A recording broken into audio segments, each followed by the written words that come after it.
Tuan-tuan sekalian, sambung kita hari ini. Sambungan kursus haji kita pada hari ini berkenaan dengan adab-adab di Mekah.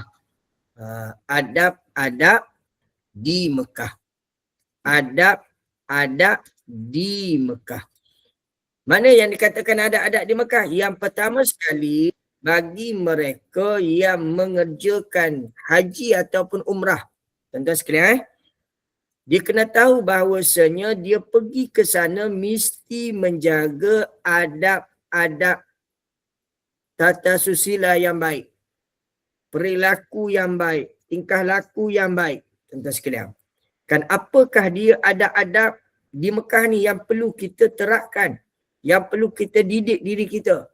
Yang pertama sekali, menyedari perjalanan haji adalah ibadat. Itu yang paling kita kena ingat.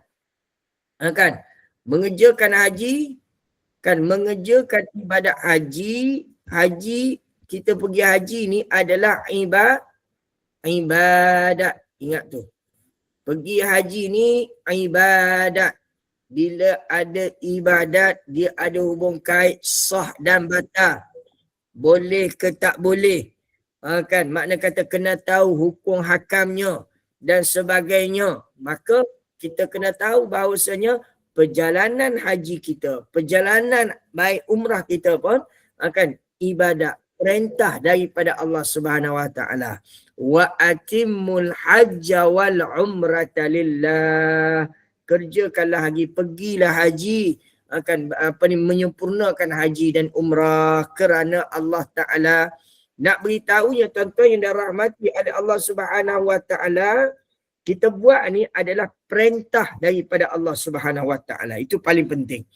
Bila perintah daripada Allah, kita kena mengikut tata cara ataupun disebut manasik, pelaksanaan yang sebetul-betulnya dalam kita melakukan ibadat haji umrah.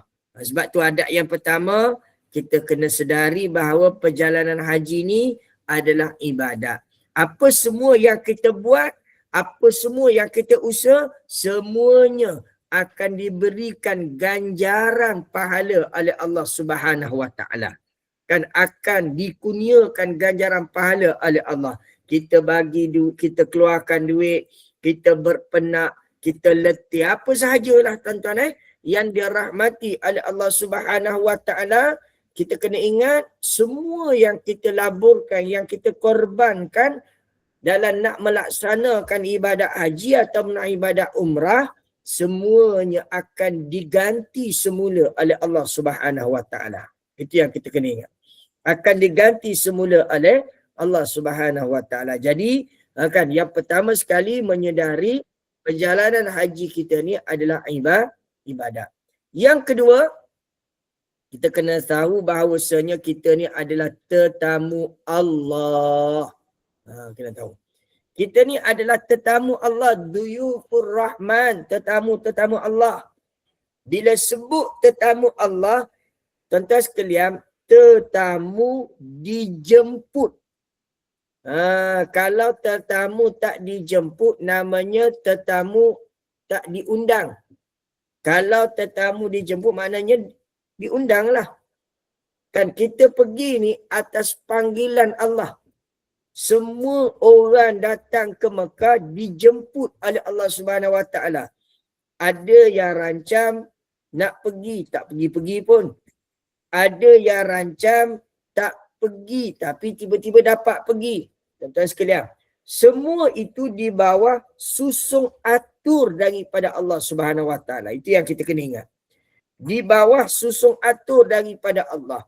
Sebab itu kita ni kena beriman kepada Allah, yakin kepada Allah bahawasanya setiap pergerakan kita, setiap perkara kita ni semuanya telah ditulis dan ditentukan oleh Allah Subhanahu Wa Taala. Kita cuma disuruh berusaha, berikhtiar dengan sebaik mungkin, dengan seusaha yang mungkin. Untuk apa? Untuk melakukan dan melaksanakan titah perintah Allah Subhanahu Wa Taala. Jadi kena sedar bahawa kita ni sebagai tetamu Allah, dijemput oleh Allah. Bila dijemput oleh Allah, sukar macam mana pun, susah macam mana pun, kita dijemput oleh Allah, dia akan dipermudahkan oleh Allah Subhanahu wa ta'ala. Okey? Yang kedua, menyedari diri sebagai tetamu Allah. Yang ketiga, bersabar. Bersabar dan reda. Ini yang paling penting. Sabar. Kan? Innallaha ma'as sabirin. Sesungguhnya Allah bersama dengan orang yang sabar. Sabarlah nak buat macam mana. Kita pergi tempat orang ramai. Kita pergi tempat orang menjadi tempat tumpuan. Makna kena sabarlah nak buat macam mana. Kan? Penat, sabar. Letih, sabar. Kan? Dah tak boleh nak kata apa dah. Sabar. Banyakkan menyebut nama Allah. Banyakkan berselawat. Banyakkan berdoa. Banyakkan mengadu. Banyakkan merayu. Memohon pada Allah. Tidak ada daya dan upaya melainkan semuanya datang daripada Allah. La haula wa la quwata illa billahil aliyil azim. La haula wa la quwata illa billahil aliyil azim. Banyakkan menyebut kalimah tu. La haula wa la quwata illa billah. Tidak ada daya dan upaya. Kan? Tidak ada daya dan upaya melainkan semuanya disusun, ditentukan oleh Allah Subhanahu wa ta'ala. Maka bersabarlah. Segala rintangan, ujian, cabaran kena sabar. Menempuh segala dugaan kena sabar, tuan-tuan yang dirahmati Allah Subhanahu wa ta'ala. Jangan kita berpegang kepada makhluk. Contoh kalau tuan-tuan pergi dengan saya ke, baik haji, baik umrah, jangan beri expectation yang tinggi. Jangan. Kan jangan bagi terlampau. Makna kata kita pun berusaha. Saya pun berusaha. Saya pun pakat doa juga. Saya pun berikhtiar juga, tuan-tuan dan puan-puan yang dirahmati Allah Subhanahu wa ta'ala. Kita semua ni kena masing-masing berdoa, meminta dan merayu kepada Allah Subhanahu wa ta'ala agar setiap perkara yang kita usaha, kita dipermudahkan oleh Allah, kita dikurniakan kesihatan oleh Allah Subhanahu wa ta'ala. Lagi dikata apa? Reda. Reda semua perkara. Apa yang berlaku kena banyak reda. Kan banyak reda, tuan-tuan dan puan-puan yang dirahmati Allah Subhanahu wa ta'ala. Macam kita lalui ibadat puasa ni lah. Ibadat puasa bukan hanya disuruh menahan lapar dan dahaga. Sabar. Kan sabar, kena kuat. Walaupun kita lalu tepi jalan tu nampak, ya Allah, dia berniaga dah air balang. Kita kata bukan 5, 10 air balang besar. Kan mulut pun dah rasa macam nak minum air lah, ya Allah. Air hijau ada, merah ada, biru ada, kelabu ada, macam-macam warna lah ada. Makna kata tuan-tuan yang dirahmati Allah Subhanahu wa ta'ala, tapi kena banyak sabar. Inni saim. Kan saya puasa. Kalau tak puasa, bahan minum air dah. Kan? Tapi nak ceritanya, kena sabar. Reda. Kan? Dengan segala perkara, jam jalan ke apa dan sebagainya, reda. Macam kita pergi ibadat kat sana pun macam tu lah. Reda. Kan? Apa sahaja Allah Ta'ala susung atur ni, reda. Dan kita serah diri kepada Allah Subhanahu wa ta'ala. Okey, qanaah dan syukur. Qanaah ni maknanya kita rasa cukup. Apa maksud qanaah? Qanaah ni kita rasa cukup. Maknanya jangan kita rasa tak cukup. Ni Allah Ta'ala bagi nikmat pada kita. Biasalah. Kadang-kadang kita ni lupa banyak sangat nikmat. Tu sebab Allah Ta'ala kata kufur nikmat. La in syakartum la azidannakum wa la in kafartum inna azabi lasyadid. La in syakartum la azidannakum. Siapa yang bersyukur dengan nikmat Allah Subhanahu wa ta'ala, nescaya Allah Ta'ala kata aku tambah lagi. Maka siapa yang bersyukur dengan nikmat Allah, aku tambah lagi. Tambah lagi. Allah Ta'ala bagi lagi. Allah Ta'ala bagi lagi. Allah Ta'ala bagi lagi. Siapa yang bersyukur? Kan dia dapat tak banyak sikit. Alhamdulillah. Kan dapat berkongsi rezeki, dapat hidup dengan baik, aman, selesa, seronok. Makna kata dia syukur. Allah Ta'ala tambah lagi. Kan dia tak lupa setiap rezeki yang Allah Ta'ala bagi tu dia tak lupa. Dia tak lupa tuan-tuan dan puan-puan yang dia rahmati oleh Allah Subhanahu Wa Ta'ala. Sebab itu Allah Ta'ala kurniakan nikmat kepada kita ni, jangan kita lupa. Jangan kita lupa segala nikmat yang telah dikurniakan oleh Allah. Kenapa tuan-tuan? Kerana ada orang lain tak dapat nikmat macam yang kita dapat. Betul tak? Kan kita dapat nikmat ni tak sama orang lain dapat nikmat. Kan kita rasa macam tak cukup. Orang lain lagi-lagi tak cukup. Tuan-tuan, bayangkan. Bayangkan orang yang bekerja, orang yang cari rezeki, orang yang cari pendapatan, keluar pagi, kadang malam tak balik. Kan kadang-kadang menego sana dan sebagainya. Ya Allah, tuan-tuan cuba tengok di kelalan kita. Masya Allah, tabarakallah. Maknanya kita kena banyak bersyukur. Kita alhamdulillah. Apa yang Allah Ta'ala bagi ni sebut kul alhamdulillah. Syukur kepada Allah subhanahu wa ta'ala. Sebab itu jangan lupa qanaah, rasa cukup dengan rezeki yang dikurniakan oleh Allah subhanahu wa ta'ala.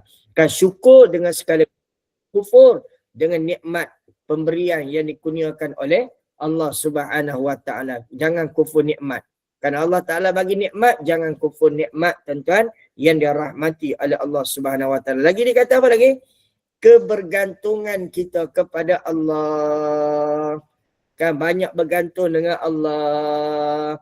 Hasbunallah. Hasbunallah. Wa ni'mal wakil. Ni'mal maula, ni'mal maula, wa ni'man nasir. Hasbunallah, hasbunallah, wa ni'mal wakil.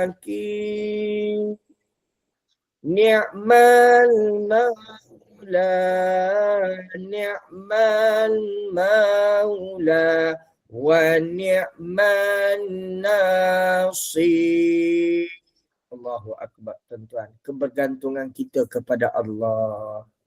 Bergantunglah kepada Allah, berdoalah kepada Allah, mengadulah kepada Allah, merayulah kepada Allah, memintalah kepada Allah, meringiklah kepada Allah. Semua dengan Allah. Sebab apa tuan-tuan? Sebab kita kata, sebab kita manusia ni lah. Sebab kita manusia yang kita tak boleh, kita sangat-sangat dengan manusia, kita kena mengadu dengan Allah. Meminta dengan Allah. Kan? Mengadu, meminta, merayu dengan Allah Subhanahu Wa Ta'ala. Kenapa? Kerana kebergantungan kita kepada Allah. Pengharapan kita kepada Allah. Sebab tu saya selalu pesan nak pergi haji umrah dengan saya. Kan minta dengan Allah. Jaga solat, banyakkan selawat. Jaga solat, banyakkan selawat. Doa pada Allah Ta'ala. Minta kepada Allah Subhanahu Wa Ta'ala. Kan rayu kepada Allah Subhanahu Wa Ta'ala. Allah Ta'ala yang berkuasa. Makhluk tak ada kuasa. Kan Allah yang berkuasa.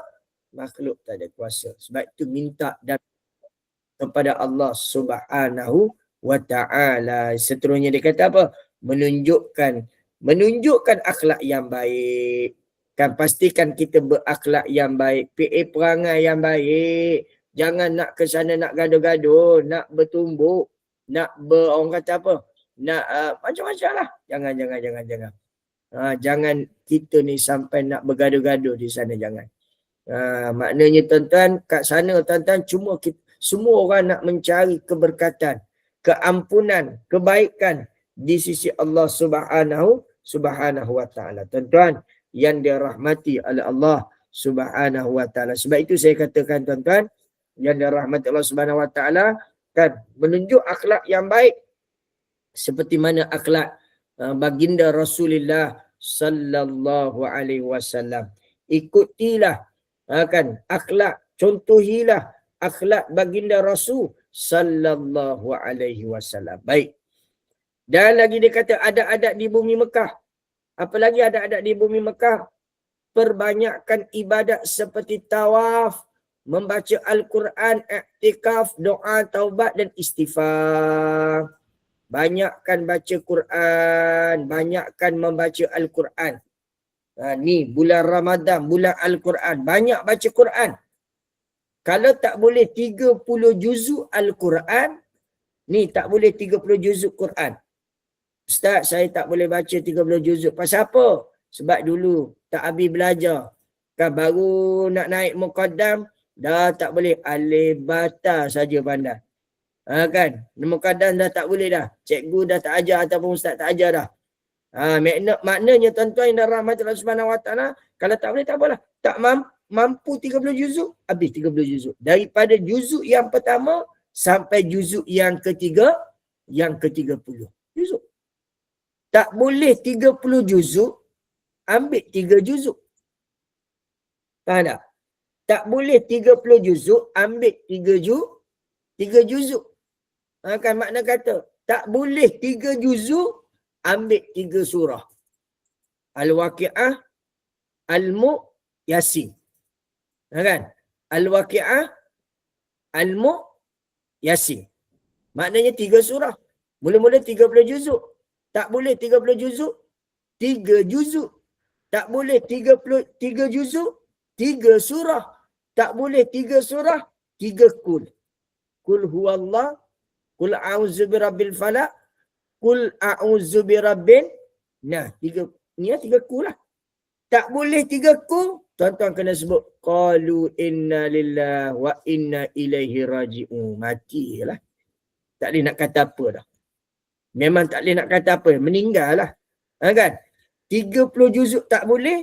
3 juzuk. 3 juzuk tak boleh. 3 surah. 3 surah tak boleh. Makna kata, apa ni tuan-tuan yang darah rahmat Allah Subhanahu Wa Taala, kan? 3 ku baca 3 ku. Tak boleh 3 ku. Inna lillahi wa inna ilaihi raji'un. Nak beritahunya, kena baca Quran. Kena baca Al-Quran. Kan? Kena baca Quran nak bulan Ramadan. Apatah lagi kita berada di sana. Lagi-lagi kena baca Quran. Kan kena baca Quran. Biasanya kita orang bagi ni Al-Maksurat. Al-Maksurat ni himpunan doa-doa dan ayat-ayat Al-Quran. Yang kita baca. Saya baca, tuan-tuan ikut. Saya baca, tuan-tuan ikut. Saya baca, tuan-tuan ikut. Maksudnya apa? Semuanya dekati dengan Al-Quran. Kan nak suruh dekat dengan Al-Quran, tuan-tuan yang dirahmati oleh Allah Subhanahu Wa Taala. Dekati dengan Al-Quran. Baca Quran, tuan-tuan. Jadi perbanyakkan ibadat seperti tawaf sunat. Siapa yang boleh tawaf sunat, Maka 7 pusingan tawaf sunat. Tuan-tuan, tawaf tu tempat mustajab. Waktu yang tawaf tu kita doa. Akan kita doa, Allahumma inna nas'aluka ridhaka wal jannah wa na'udzubika min syakhtika wan nar. Doa. Allahumma innaka afuwwun karim tuhibbul afwa fa'fu anna. Apa sahajalah. Doa-doa kita boleh baca. Tuan-tuan dan puan-puan, haji-hajah yang dirahmati Allah Subhanahu Wa Taala. Ketika mana? Ketika tawaf. Tak boleh dalam bahasa Arab, bahasa Melayu. Doa. Ya Rab, Ya Allah, ampunkan dosaku. Ya Allah, ampunkan dosa 2 ibu bapaku. Ya Allah, luaskan rizkiku. Ya Allah, panjangkan umurku. Ya Allah, Ya Allah, Ya Allah, Ya Allah. Minta dengan Allah Ta'ala. Minta dengan Allah. Ketika mana? Ketika tawaf. Ketika tawaf. Tak boleh tawaf, tak boleh baca Quran, i'tikaf. Duduk je. Duduk sahaja, tuan-tuan yang dirahmati Allah Subhanahu Wa Taala. Walaupun duduk tu tak baca apa, tidur. Cuma syaratnya tidurnya tak boleh berkeruh. Yalah, takut orang sebelah ganggu. Ni duduk saja. Maknanya. Orang sebelah pucuk. Macam tu harap kan. Dia curi maknanya takut kita ni tidur. Terlampau lain sangat. Jadi iktikaf, duduk iktikaf. Kan? Dan doa, banyakkan doa, banyakkan taubat, banyakkan baca Astaghfirullahalazim. Astaghfirullah illallah kana tawwaba. Astaghfirullah illallah kana tawwaba. Astaghfirullah illallah kana tawwaba. Astaghfirullah illallah kana tawwaba. Contohlah. Maknanya perbanyakkan taubat, perbanyakkan istighfar. Lagi, elakkan sikap sombong dan takabur. Jangan sombong, jangan takabur, jangan. Jangan ada perasaan saya dah pandai, saya dah tahu, saya, jangan. Kalau boleh, tuan-tuan yang rahmat Allah Subhanahu Wa Taala, bukan kalau boleh lah, usahakan kita ke sana, tuan-tuan. Jangan ketunjuk sifat kesombongan kita. Kita ni manusia, tak ada apa-apa, tuan-tuan. Kena banyakkan rendah diri, tuan-tuan yang dirahmati Allah Subhanahu Wa Taala. Jangan kita angkuh, jangan kita sombong, jangan. Lagi dia kata semangat tolong-menolong dan kerjasama. Kan ada sikap tolong-menolong. Wa ta'awanu 'alal birri wat taqwa wa la ta'awanu 'alal itsmi wal 'udwan. Wa ta'awanu, wahai Allah, ta'awanu 'alal birri wat taqwa. Kan tolong-menolonglah kamu di atas perkara kebaikan dan kebajikan yang boleh mendekatkan ketakwaan kamu kepada Allah Subhanahu Wa Taala, tuan-tuan sekalian. Baik itu disebut tadi, tuan-tuan, 'alal birri wat taqwa. Tolong-menolonglah kamu di atas perkara yang baik, perkara yang boleh mendekatkan diri kita semua takwa kepada Allah Subhanahu Wa Taala. Wala ta'awanu 'alal itsmi wal 'udwan. Jangan kita saling tolong-menolong dalam perkara dosa, dalam perkara permusuhan, perkelahian, pergaduhan. Tak boleh. Mana? Jangan kita tolong-menolong. Kan kita tolong-menolong dalam perkara yang baik. Dalam perkara yang disuruh oleh baginda Rasulullah sallallahu alaihi wasallam. Elakkan pertengkaran dan menyakiti orang lain. Kan usaha kalau boleh jangan kita menyakiti hati orang.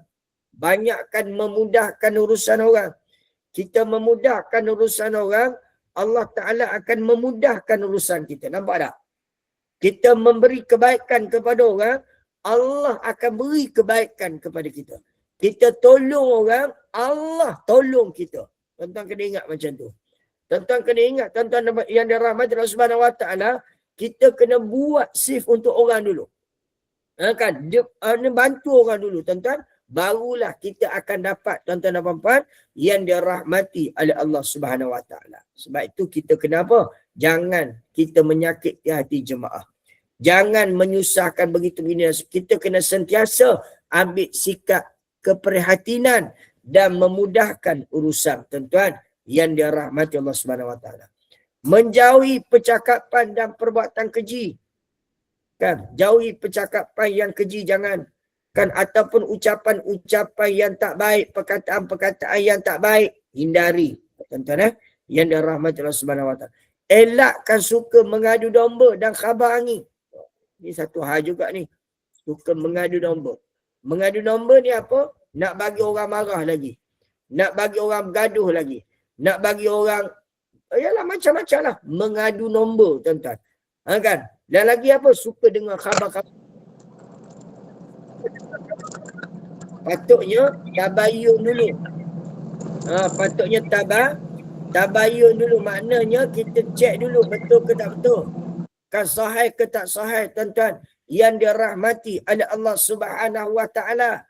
Maknanya apa? Tabayun in ja'akum fasikum binaba'in fatabayyanu. Cek dulu. Maknanya, tuan-tuan. Dapat apa-apa berita, cek dulu. So, jadi perkara yang disebut tadi, makna kata dia ni nak mengadu domba, dengar khabar-khabar angin. Tujuannya apa? Tujuan nak bergaduh. Kan? Tujuannya nak bergaduh, tuan-tuan yang dirahmati Allah Subhanahu Wa Taala. Maka perkara yang disebut tadi, tuan-tuan, tidak sepatutnya lah. Tidak sepatutnya lah. Baik. Kelebihan Mekah. Kelebihan Mekah, Mekah ni bumi kelahiran Rasulullah sallallahu alaihi wasallam. Kan Mekah ni bumi kelahiran Rasulullah sallallahu alaihi wasallam. 100,000 kali ganda bagi setiap solat dan amalan kebajikan yang dikerjakan. Ingat, setiap perkara yang dia buat dekat bumi Mekah 100,000. Kan 100,000 tuan-tuan. Apa sahaja amalan yang dia buat 100,000, 100,000, 100,000, 100,000, 100,000. Allahu Akbar tuan-tuan yang dirahmati oleh Allah Subhanahu wa taala.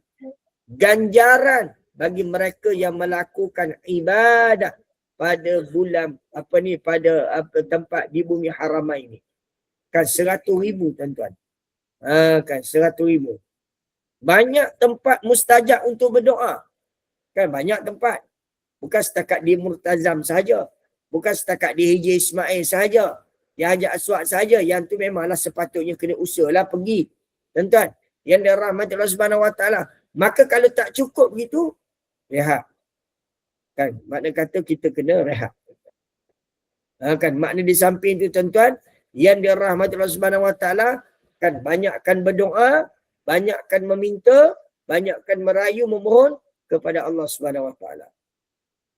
Mekah terpelihara daripada wabak taun dan fitnah dajjal. Di Mekah ni terhindar daripada taun dan juga dajjal. Tempat mulia, selamat dan aman. Limpahan rahmat yang berterusan di tanah haram setiap hari. Tiada waktu ditegah untuk mengerjakan solat sunat. Maknanya boleh. Di Mekah boleh tuan-tuan yang dirahmati Allah Subhanahu wa taala. Hujan. Ya Allah. Di sini hujan punya, lebat hujan. Pakai macam.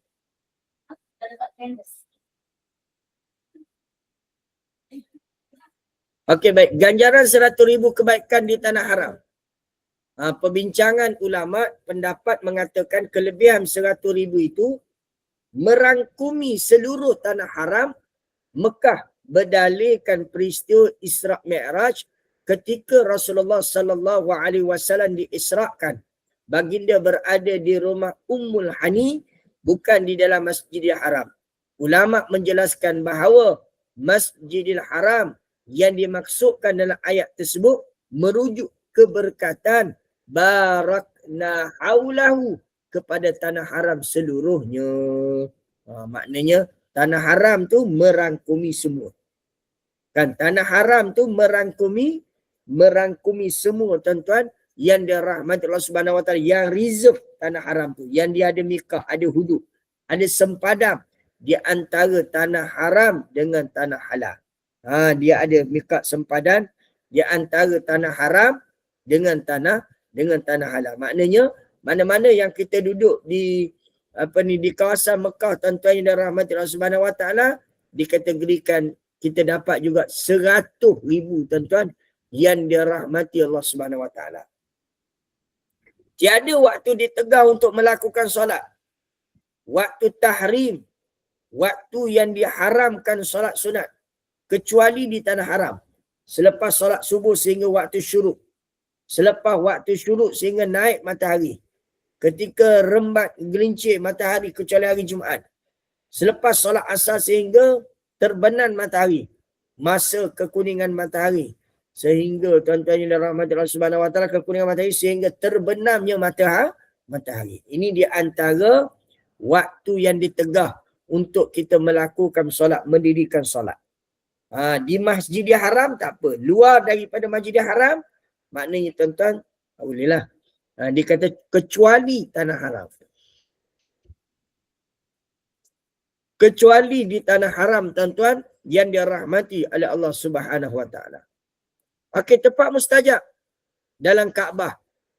Dalam Kaabah orang yang terpilih saja dapat duduk dalam Kaabah. Kan? Orang yang terpilih saja dapat masuk dalam Kaabah.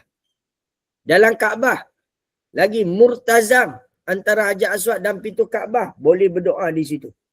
Haji Ismail berdoa. Maknanya ini di antara tempat-tempat mustajab. tempat-tempat mustajab kalaulah kita berada di Mekah, seboleh mungkin, kan? Seboleh mungkin tuan-tuan, kita pergilah solat yang tempat-tempat mustajab ni tuan-tuan. Kurang-kurang segala doa dan hajat kita diterima oleh Allah Subhanahu wa Ta'ala. Tempat mustajab berdoa Bukit Marwah, Bukit Safa, Bukit Marwah. Tempat mustajab. Bukit Safa, Bukit Marwah. Tempat mustajab. Masa Sa'ir, kan mustajab. Arafah, kan mustajab. Muzdalifah, Mina, dan ketiga-tiga jamrah. Jamratul Ula, Wusta dan juga Aqabah. Bukan Sughra, Wusta dan juga Aqabah. Maksudnya tuan-tuan, yang dirahmati Allah Subhanahu wa Ta'ala, kebanyakan tempat di bumi Haramain di mustajab oleh Allah Subhanahu wa Ta'ala. Akan mustajab oleh Allah Subhanahu wa Ta'ala. Sebab itu tuan-tuan, duduk di sana banyakkan berkata-kata yang baik. Cakap-cakap yang baik, fikiran yang baik, semua baik tuan-tuan yang dirahmati Allah Subhanahu wa Ta'ala. Sejarah Kaabah dan Masjidil Haram. Allah Ta'ala berfirman, wal baitil ma'mur. Al baitil ma'mur adalah tempat. Baitul Ma'mur adalah tempat ibadat untuk malaikat di langit sama seperti Ka'bah di bumi. Kedudukan Kaabah selari dengan Al-Bait Al-Ma'mur, iaitu di bawah Arash selepas langit yang ketujuh. Kemuliaan Al-Bait Al-Ma'mur di langit, begitu juga Kaabah di bumi. 70,000 malaikat berada di setiap hari di Al-Manna. Kan? Al-Manna, maknanya tuan-tuan yang dirahmati Allah Subhanahu wa Ta'ala, di situ juga bagaimana dia menunjukkan bahawasanya, kan, bagaimana dia berusaha untuk apa? Untuk mendekatkan diri kepada Allah Subhanahu wa Ta'ala. Al-Baitul Ma'mur. Di bumi Baitullah, kan Masjidil Haram itulah. Kan di langit Baitul Ma'mur. Kan di langit Baitul Ma'mur. Kan 70,000 malaikat beribadat setiap hari di Baitul Ma'mur. 70,000, bukan sikit-sikit. 70,000 tuan-tuan yang dirahmati Allah Subhanahu wa Ta'ala. Sejarah Kaabah, tengok bagaimana sejarah Kaabah dan Masjidil Haram. Mula-mula dulu, ya Allah tuan-tuan, kalau begini kan, dulu kan macam manalah dia buat haji umrah. Kan? Sekarang pun tak tahu macam mana penat dia tuan-tuan. Kan? Dulu ya Allah, Masya Allah, Tabarakallah.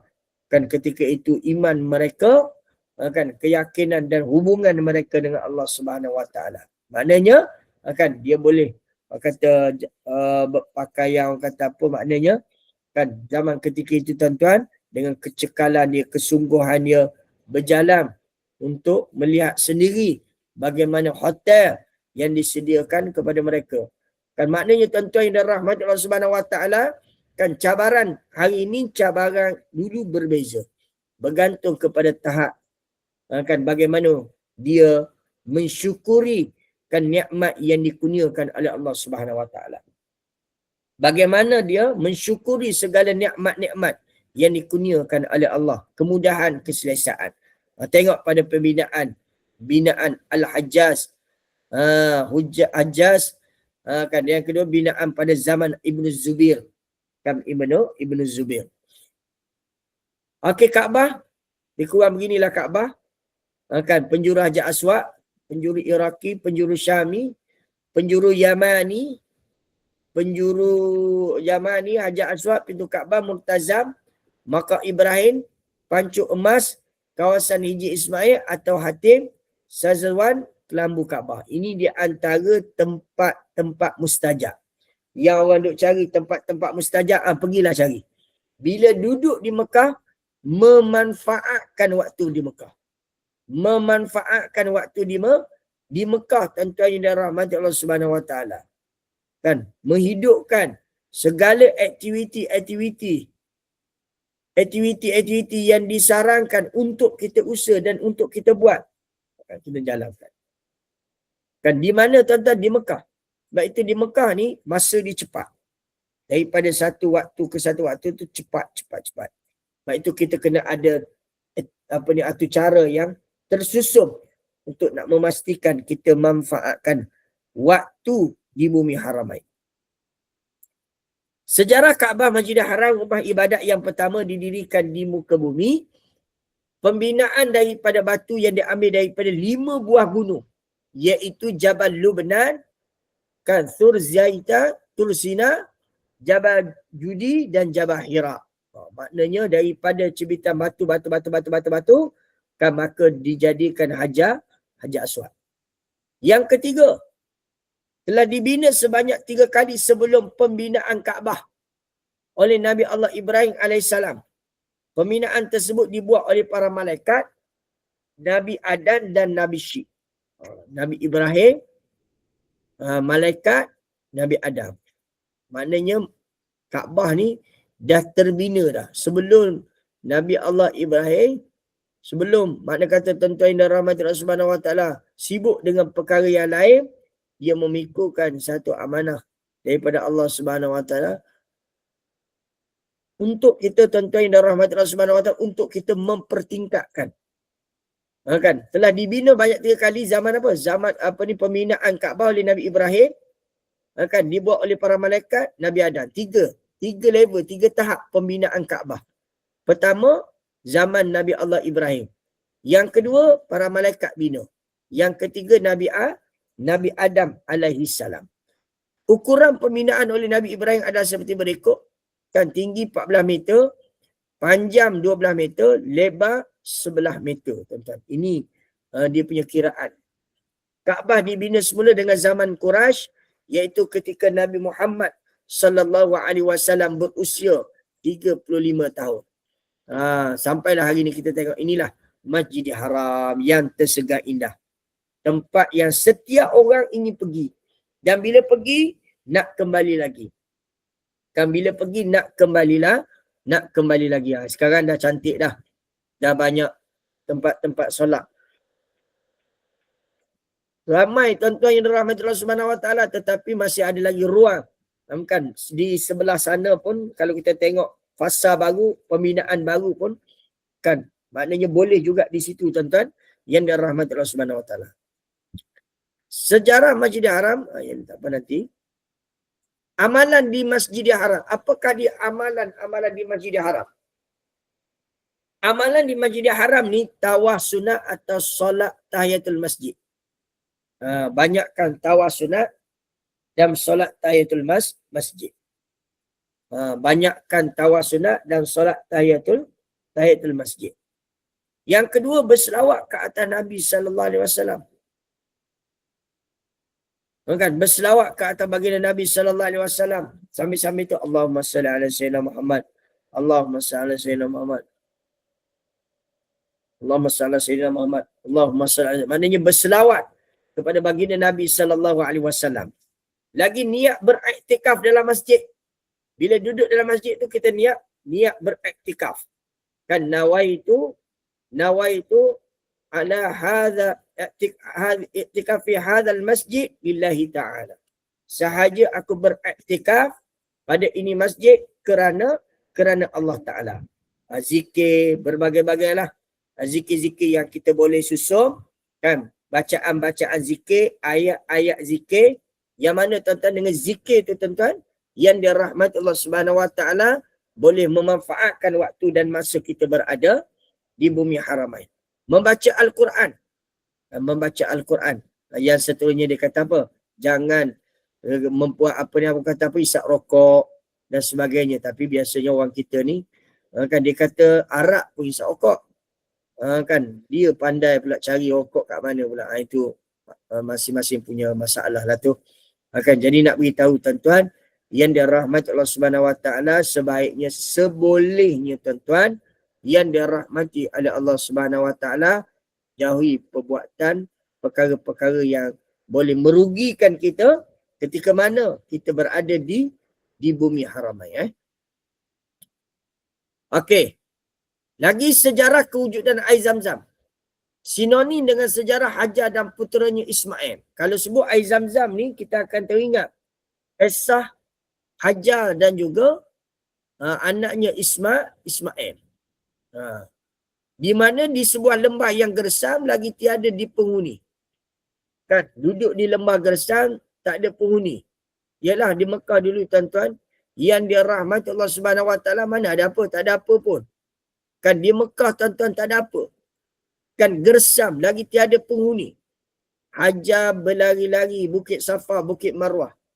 Kan berulang-alik mencari air. Apabila puteranya Ismail menangis kerana kepanasan dan dahaga. Tengok seorang ibu bila dia tengok anak dia tak ada lapar, dia akan usaha. Kan jiwa yang ada pada seorang ibu. Nama ibu ni mak ke apa sahaja perkara untuk anak dia, dia cuba buat yang terbaik. Kan dia cuba buat yang terbaik. Kita tengok dalam TV tu. Sampai tahap mak ni dia boleh ganti. Anak dia, jangan salahkan anak dia, dia salah kat saya. Sampai sanggup masuk penjara. Tuan-tuan sekalian. Ini yang kita kata pengorbanan ibu. Kan pengorbanan seorang ibu, tuan-tuan yang dirahmati Allah Subhanahu Wa Taala. Sebab tu ada sahabat tanya Rasulullah, ya Rasulullah, siapa yang patut dihormati? Kan makna kata ibu ke ayah? Kan jawabnya ummuhu, mak kamu. Tanya lagi, lepas tu summa ummuhu, mak kamu. Summa kemudian siapa lagi? Ummuhu, mak kamu. Kan summa kemudian abuhu, barulah ayah. Mak, barulah disebut yang keempat tu ayah, tuan-tuan yang dirahmati Allah Subhanahu Wa Taala. Nak beritahu yang tuan-tuan, kena taat kepada ibu bapa. Kenapa? Kalau tengok kisah Hajar ni, sampai sanggup berlari daripada Bukit Safa ke Marwah, Marwah ke Safa, semata-mata mencari air ataupun makanan, minuman untuk nak diberikan kepada anak kesayangannya, iaitu Nabi Allah Ismail alaihissalam. Tuan-tuan, kita usaha, kita ikhtiar yang bagi kita berjaya ataupun tidak, mudah ataupun tidak, sukar ataupun tidak, semuanya datang daripada Allah Subhanahu Wa Taala. Kan semuanya datang daripada Allah Subhanahu Wa Taala. Baik. Setelah berulang-alik sebanyak 7 kali, beliau mendapat air di sedang terpacah berhampiran puteranya Ismail. Hajar kembali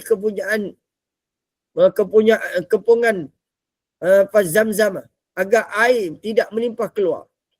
Bersempena dengan peristiwa itu, tempat keluar air ini dinamakan Telaga Zamzam. Telaga Zamzam.